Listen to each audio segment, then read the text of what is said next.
With the most recent warnings around climate change and obviously also increasing gas bills, it's absolutely right that we're looking at all the different types of low carbon power that should be out there.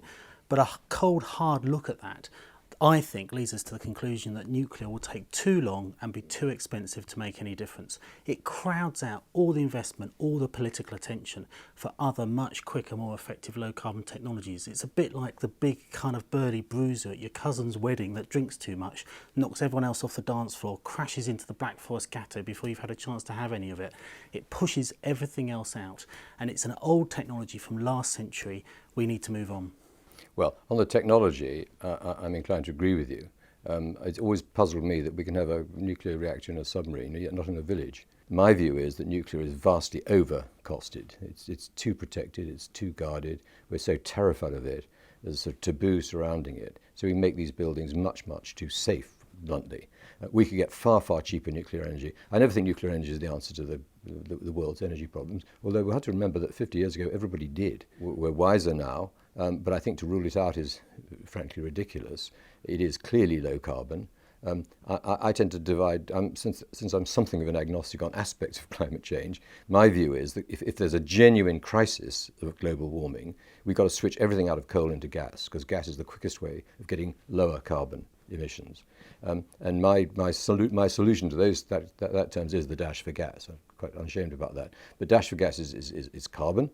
It's all your eggs in one basket. We need to have eggs in many baskets. One of those baskets for me is nuclear. And nuclear at least is cheaper than wind.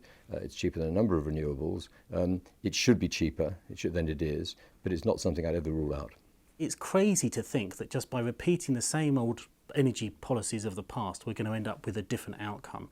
And we have new options now.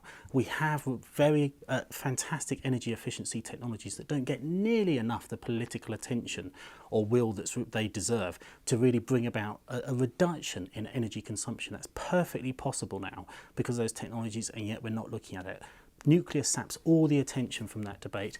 And instead, we don't get the attention that's needed on energy efficiency. The same with renewables. Actually, after 60 years of nuclear sector being pampered like no other sector out there, subsidised, pampered, protected, lied about and so on, actually we've not seen the cost of nuclear come down, we've seen the cost of nuclear going up.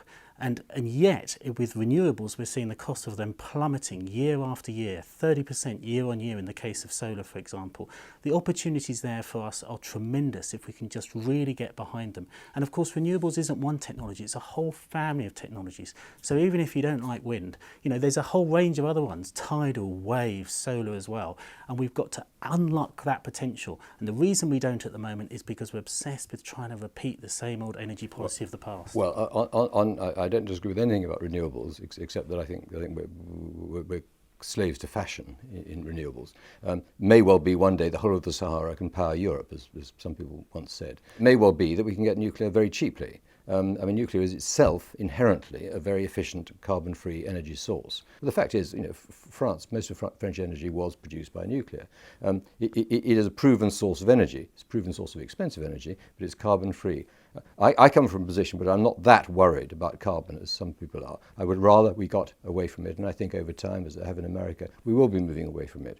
We absolutely have to get out of carbon, but nuclear can't do it quickly. And your point that's suggesting that somehow nuclear is overregulated, sometimes it's sort of suggested that what green organisations have is an ideological opposition to nuclear. And I'll be clear, I think there's been a lot of nonsense written on both sides of the debate about nuclear power down the years.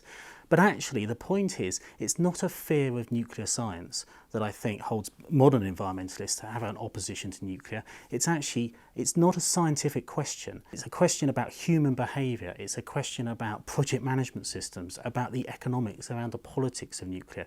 At the moment we look into all of that, you do need good regulations to make sure you try and make sure these reactors are operating safely. If you're going to do nuclear even half decently, and that's me being very generous, it's going to take a very long time and it's going to be very expensive, and that's why it saps up all the political will and it saps up all the money. That's why I don't think it's a good solution. I totally agree. It depends on what you put your emphasis on. But ultimately, this is going to be a mix of political will and money. It's gone hopelessly wrong. One of the reasons has been the agony over nuclear. I don't disagree with that, but I just cannot believe that nuclear is not part of the answer.